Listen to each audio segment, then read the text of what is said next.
Hello, I'm Frank Spiro. Let's talk basketball. Let's talk basketball and make some jokes about it. Boom. The theme song has lyrics now. Let's catch up with the NBA and take a look around the league. The starters for the All-Star game were announced this past week. Starting in the East is Kyrie Irving, Bradley Beal, Kevin Durant, Giannis Antetokounmpo, and Joel Embiid. That is a formidable team. I mean, they almost have as much star power as the Brooklyn Nets. Jaylen Brown is noticeably missing from the starting lineup, as voters instead went with Kyrie Irving at the guard spot. And look, Kyrie is having a great year. He's putting up 27.7 points per game, 4.7 rebounds, and 5.6 assists. But he did mysteriously disappear for 7 games. Voting Irving as an all-star is kind of like getting married, but a month before your wedding, your fiance disappears, then reappears 3 days before you're supposed to be joined in holy matrimony and is like, yeah, don't ask. So what kind of flowers did you choose?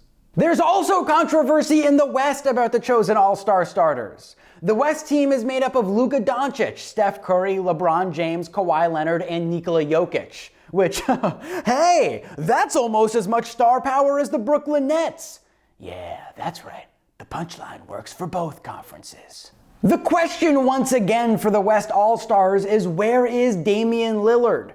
Luka is having a great season, but better than Lillard? Doncic has a slight edge on Lillard statistically in rebounds and assists, but the Mavericks have underachieved this season, while the Trailblazers have overachieved. Plus, Damien Lillard has been the best clutch player in the NBA this season. He leads the league in clutch scoring with shooting splits of 63% field goal percentage, 58% three-point percentage, and 100% from the free throw line. That's like coming to the final 3 frames of the PBA championships and picking Francois Lavoie over Dick Allen.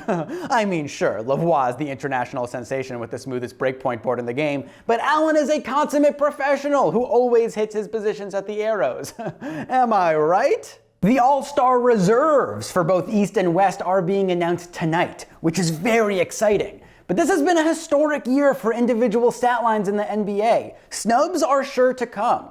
Reports are that Julius Randle has been working on his disappointed holding back tears press conference look all week. DeMarcus Cousins and the Houston Rockets are parting ways. Apparently, the Rockets want to go younger once Christian Wood is back in the lineup, while DeMarcus Cousins seems more interested in competing for a championship this year. Right on cue, it looks like the Lakers might be interested in Cousins. He was on the Lakers last year before tearing his ACL right before the season began.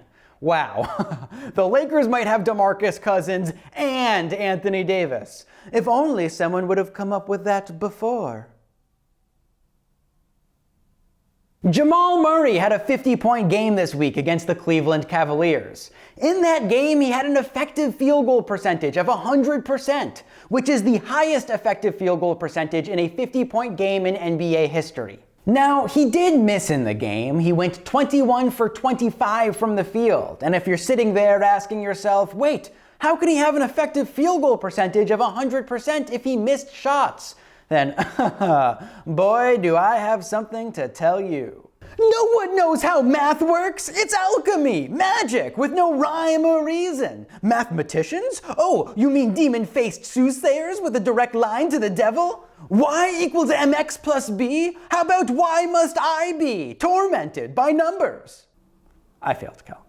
The Pelicans lost against the Phoenix Suns this past week by 18 points, even though the Pelicans were leading by 11 points going into the fourth quarter. The negative 29 fourth quarter point differential is the worst single quarter differential in Pelicans franchise history, and the worst loss by any team with a double-digit lead going into the fourth quarter ever. However, they followed that game up with a 24-point comeback in the fourth against the Boston Celtics, which is the largest comeback in Pelicans history. That's like Sandra Bullock starring in All About Steve and winning an Oscar for The Blind Side in the same year. Sometimes you've got to give your most absolute garbage, dog shit, worse than anyone who's ever rooted for you thought you could do performance before you give your best. Or you could pull a Michael Bay, and when you release your shittiest work, it's just a prelude to something even worse. Thank you so much for watching. These are the people who helped. Please like, share, subscribe. I'm Frank Spiro. This has been Let's Talk Basketball. We'll see you on Friday. Bye-bye.